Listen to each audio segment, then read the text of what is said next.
Namaskar,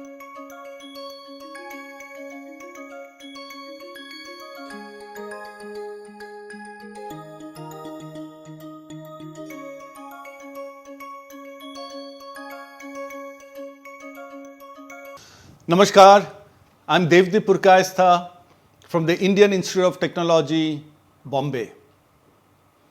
Welcome to my course, Business Fundamentals for Entrepreneurs. This is module 19 about business types and business models.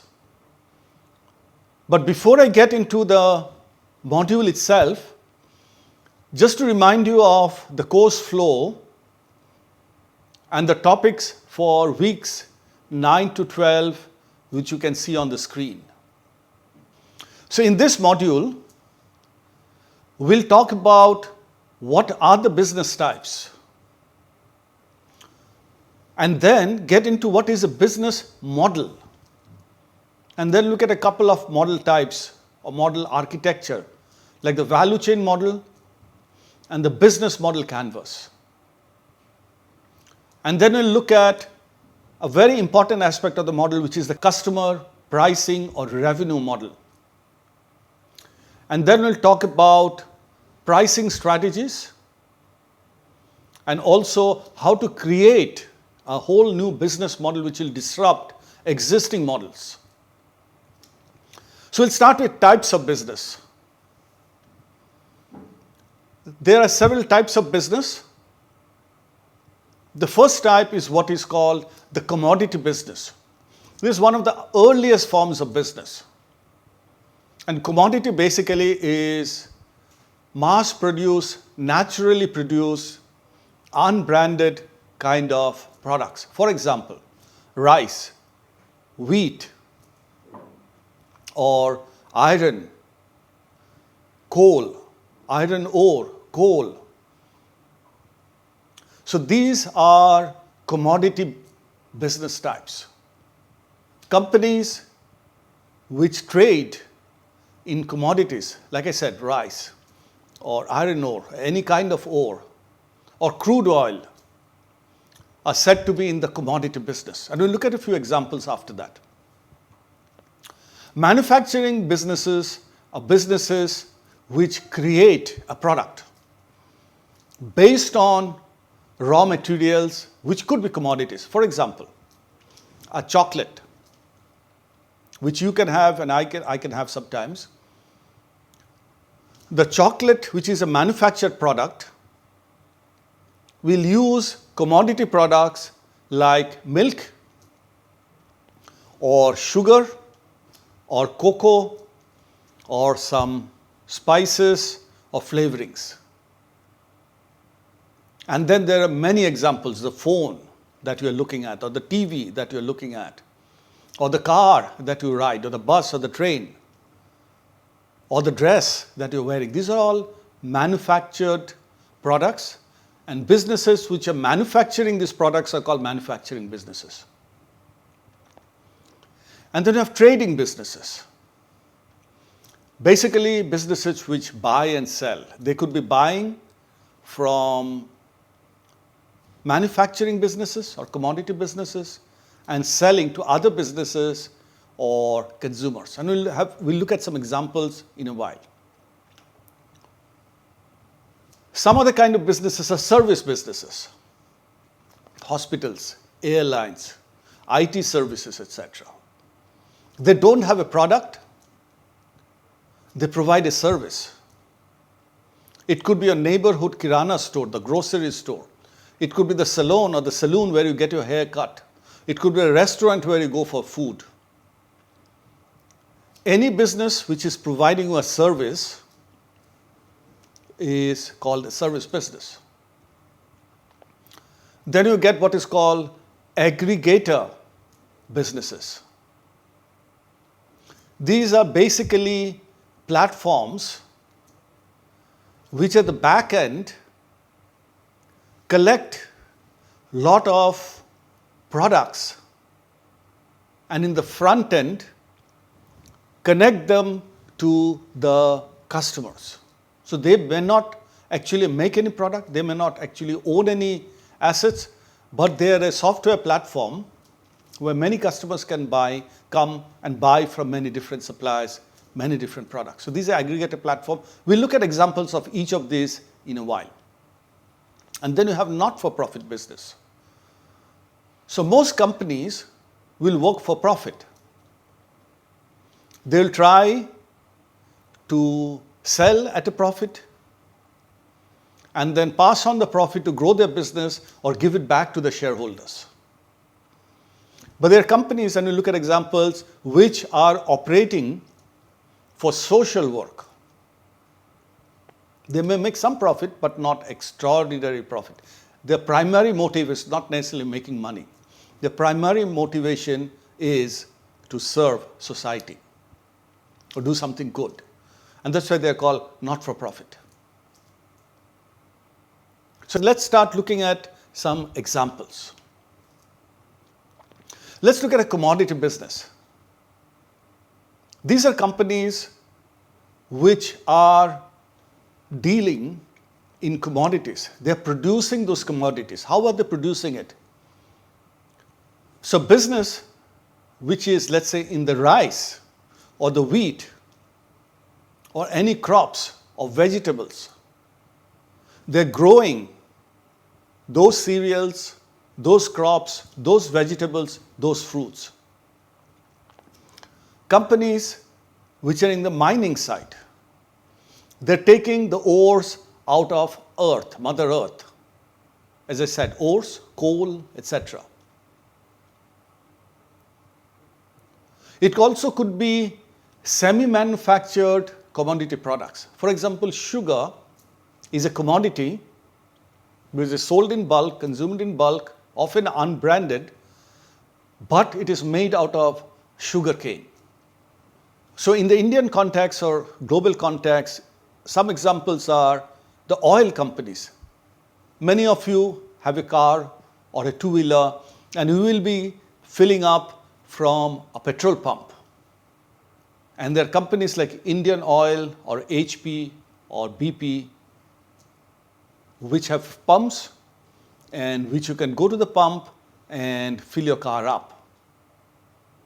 So they're trading in a commodity called petrol or diesel. Similarly, you've got aluminum companies, Nalco or Hindalco, which are dealing in, let's say, aluminum. Tata Steel is dealing in steel. They take the iron ore, make steel out of it, and steel is a commoditized product. Globally, you've got companies like ExxonMobil, which is also a large petroleum company. We have ONGC, which takes the crude out of the oil wells in the sea or on the land, and they supply it to the refiners. Then we've got Reliance Petroleum. And then you have the large global mining companies like BHP, etc. So these are all commodity businesses. Many of them are very big, very profitable, and make a lot of value addition to other industries, which are called downstream industries. Now let's look at manufacturing businesses. As I said, human beings need a lot of products which are manufactured out of commodity inputs. I give the example of a bar of chocolate. The car or the motorcycle or the cycle or the aeroplane or the train, they're all manufactured by companies. And these companies have layers and layers of suppliers which are feeding in either commodity products as raw material or semi-commodity products, semi-manufactured product. So a car manufacturer may have tier 1 suppliers which give them the seat or the engine or the harnessing, which are the wires, or the mirrors or the dashboard or the sensors and the instruments. So these are the tier 1, and then the tier 1 may be getting supplies from tier 2 suppliers, which may be raw material like steel or rubber for the tires, etc. Some example, Tata Motors or Toyota or Suzuki, General Motors.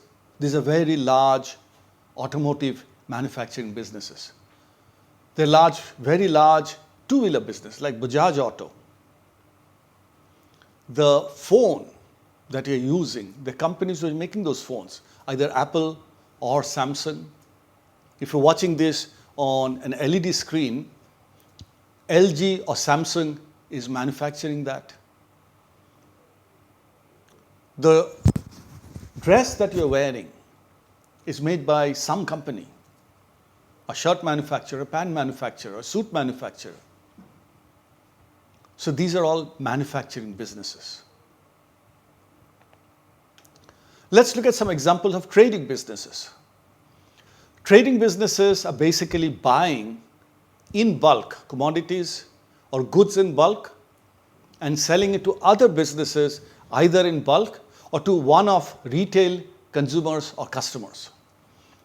So if you're selling it to retail consumers, it's called a retailing business.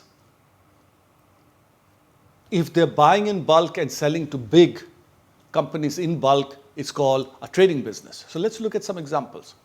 Tata International is part of the Tata Group, which buys a lot of products in bulk, like leather, metals, minerals, etc., and export it in bulk. Similarly, you've got companies like D-Mart, which many of you may be shopping from, or Star Bazaar, or Walmart in US, some other parts of the world. These are retail trading companies. So they buy in bulk and then they sell individual pieces to individual customers. So these are trading businesses. They're not making anything. They're not manufacturing businesses. So they're trading business. Then you look at service business. As I said, it could be a very small service provided by a very small service business, or it could be a big service provided by a big service business, or a big service provided by a small business.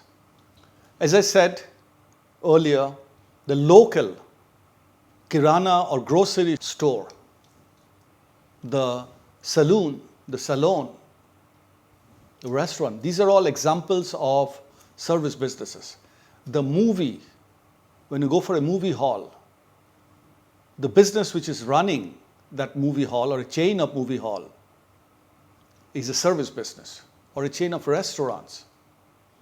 Schools, colleges, they're all service business. Airlines, restaurants, as I said earlier. So here's some examples on the screen. Infosys, TCS, the very large businesses employing hundreds of thousands of people, providing services to companies across the world. So this is IT-enabled services, but it's a service business. Similarly, you've got global companies like Accenture, or what are called the Big Four, Deloitte, Pricewaterhouse, KPMG, or E&Y, Ernst & Young, or consulting companies like a McKinsey. You also have companies which will give you services such as email service, when you send an email, or when you do a Zoom call. Or if you look at NPTEL itself, it's a service business. So these are service businesses. Let's move on to what are called aggregator businesses. So essentially, the aggregator business is just a software platform where a lot of suppliers come in and list their products and services, and a lot of customers come in, look up the services or the products that are being listed or posted on that software platform, and they pick and choose.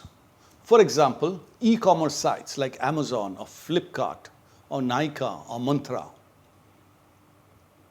or ride services like Ola and Uber,